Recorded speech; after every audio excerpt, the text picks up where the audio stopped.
Yon!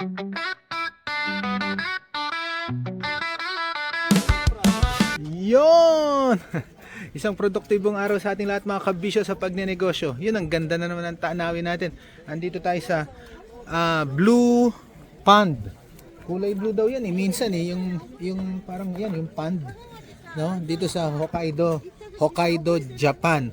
Tapos nakikita natin dito yung mga puno, parang mga kulay yellow, orange, brown, red, no? Orange. Maidugtong lang orange kasi orange, parable of the oranges ang i-discuss natin today. Parable of the oranges. Nabanggit natin yung part 1, part 2 na how to become a good employee, yung mga points ng pagiging good employee, no? Ngayon, madidiscuss natin doon, sinabi doon yung parable of the oranges. Hindi to kuha sa Bible yung story na to, pero kwento-kwento lang at nakuha natin to sa internet, sa Forbes.com, no? Parable of the oranges. Tungkol sa dalawang empleyado. Kunyari na lang, dagdagan natin storya. Pangalanan na lang natin si Juan tsaka si Pedro. Si Juan, matagal na nagtatrabaho sa kanyang boss, sa kanilang company. Si Pedro, bagong dating, mga 6 months pa lang siya. Tapos, nagulat si Juan, matagal na nagtatrabaho, bakit hindi siya yung na-promote? No, doon sa posisyon, sa higher position, ang na-promote, etong si Pedro na 6 months pa lang.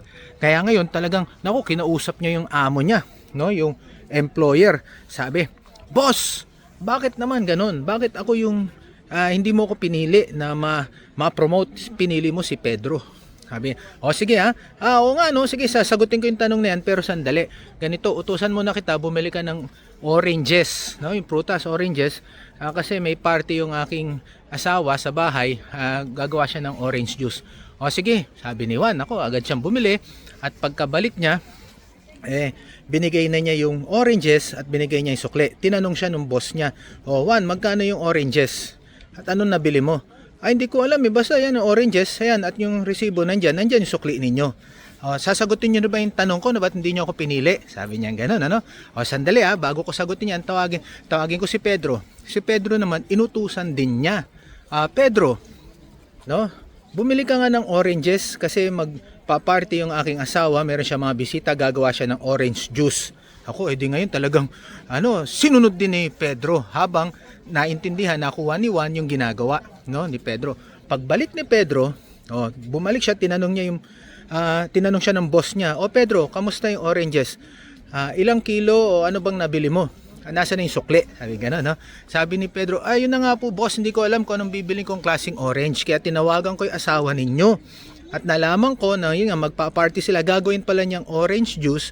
Kaya bumili ako, nagtanong ako dun sa grocery kung ano yung magandang variant ng orange juice para ngayon gawing makataas yung orange.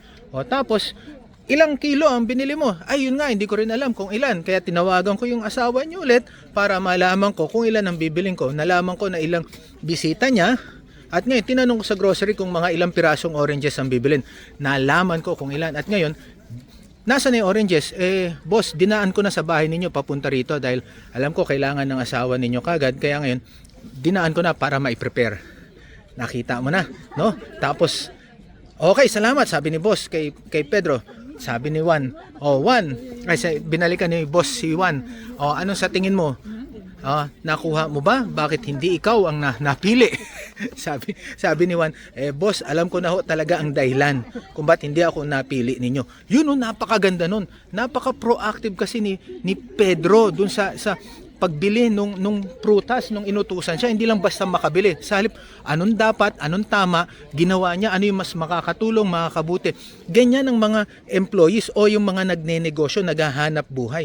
Dapat maging proactive tayo, no, sa pagtupad, no, ng ating trabaho. Hindi lang yung promote ang iniisip. Dapat maging committed muna tayo sa pagsaserve sa ating amo, sa ating employer, sa ating trabaho. Ipakita muna natin yung maganda, yung kaya natin, i-prove muna natin sa sarili natin na kayang-kaya natin. Sa susunod na yung mga promotion, ang maganda niyan, yung personality natin, character natin, napapakita natin na committed, dedicated, at magaling tayo sa paghahanap buhay. Alam nyo mga kabisyo, marami tayong matututunan sa parable of the oranges. Dapat lang sa pagnenegosyo, talagang gawin natin ang best natin, no? Hindi yung tameme tayo. Yung kabubuti ng iba, isipin natin at ma-serve natin sila at yan, kalalago ng negosyo natin. Isang produktibong araw sa ating lahat mga kabisyo sa pagnenegosyo. God bless. Bye-bye.